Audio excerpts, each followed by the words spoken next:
¿Qué tal amigos? Les habla el Padre Rafael Chávez y les doy la bienvenida una vez más a este su pequeño espacio de meditaciones. Estamos a jueves 13 de abril, jueves de la octava de Pascua. En el nombre del Padre, del Hijo y del Espíritu Santo. Amén.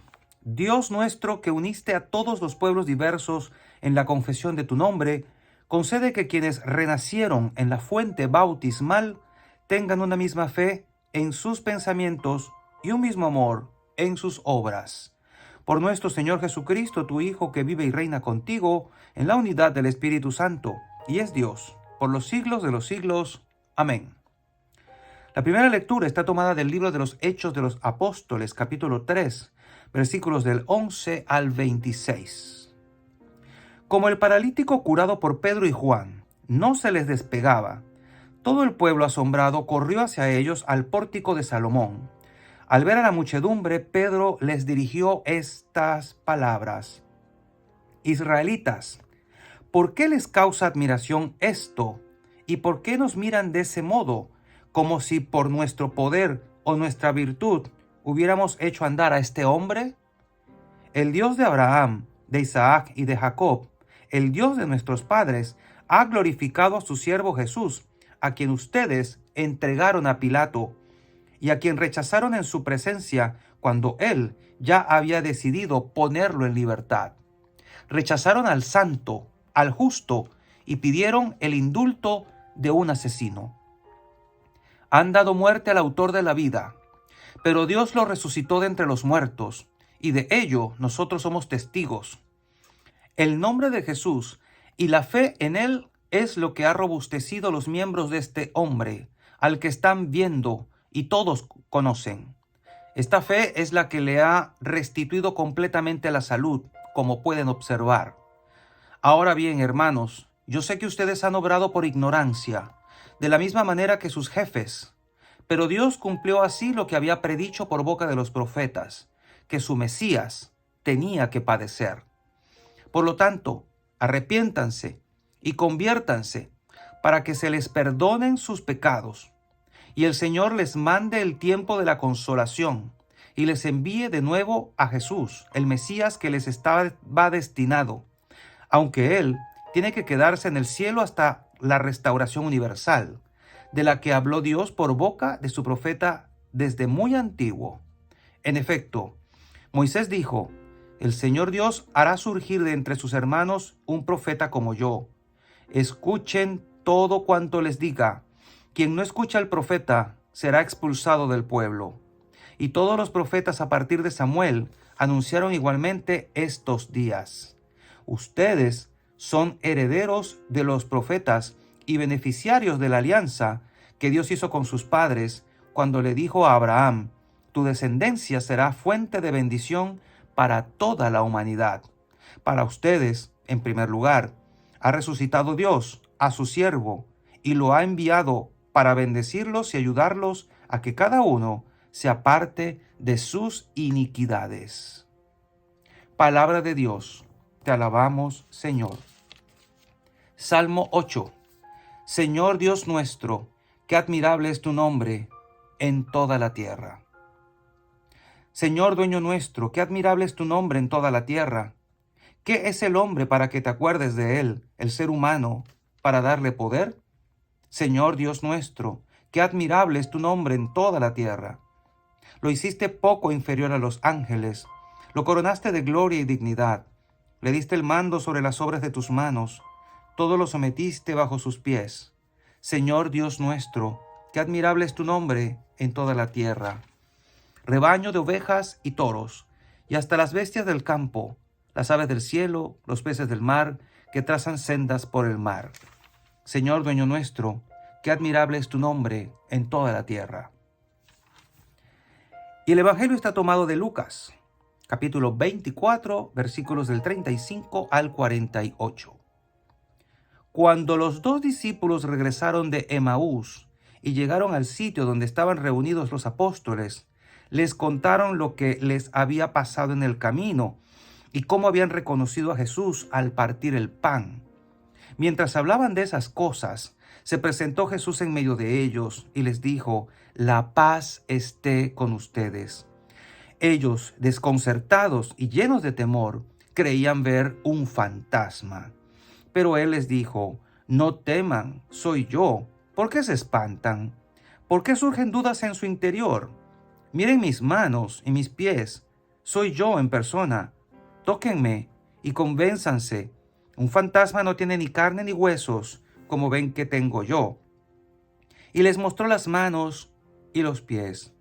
Pero como ellos no acababan de creer de pura alegría y seguían atónitos, les dijo: ¿tienen aquí algo de comer? Le ofrecieron un trozo de pescado asado.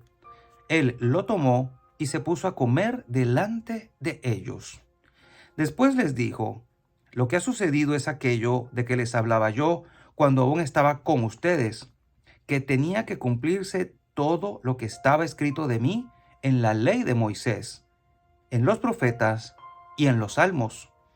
Entonces les abrió el entendimiento para que comprendieran las escrituras y les dijo: está escrito que el Mesías tenía que padecer y había de resucitar entre los muertos al tercer día, y que en su nombre se había de predicar a todas las naciones, comenzando por Jerusalén, la necesidad de volverse a Dios para el perdón de los pecados. Ustedes son testigos de esto. Palabra del Señor. Gloria a ti, Señor Jesús. Qué maravilloso es todo lo que nos está narrando el Evangelio en este día. Acabábamos de tener la escena de los discípulos de Emaús el día de ayer, y hoy es la continuación de aquella escena donde los discípulos, habiendo tenido el encuentro con Jesús camino de Emaús, lo reconocen al partir el pan. Recordémonos que esto es muy significativo, ya que solo cuando Jesús toma el pan, pronuncia la bendición, lo parte, es cuando ellos lo reconocen. Se le abren los ojos. Pero también Jesús antes venía hablando de lo que las escrituras decían de él. Es como si Jesús hubiera tenido una liturgia de la palabra y luego una liturgia de la Eucaristía, en dos momentos distintos. Primero les habla de lo que las escrituras hablaban de él, ellos sienten que les arde el corazón y luego se sientan a la mesa y se les abren los ojos. Y Jesús desaparece. Nosotros tenemos exactamente lo mismo en la Eucaristía.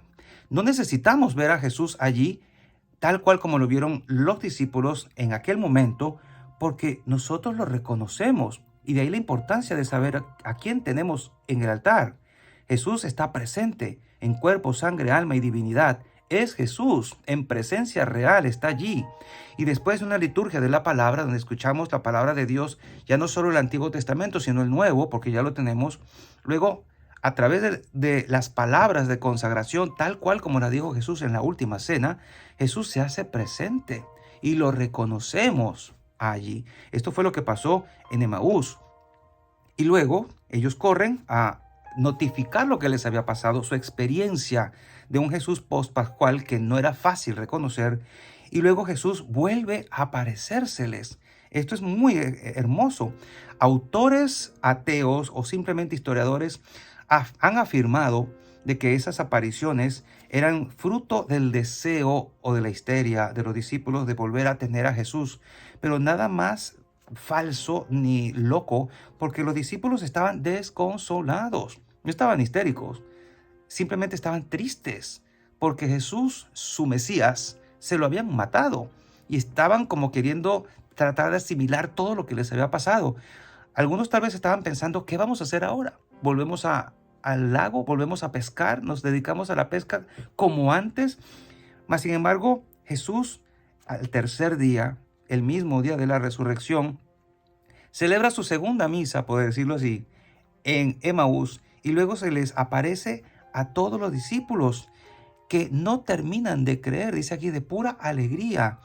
Es necesario como que Jesús nos abra los ojos y nos abra el entendimiento, porque nosotros, los humanos, somos incapaces de darnos cuenta de las cosas sobrenaturales por nuestros propios recursos. Obviamente, es un asunto sobrenatural, es la intervención de Dios en la historia y de una manera inusual, totalmente nueva.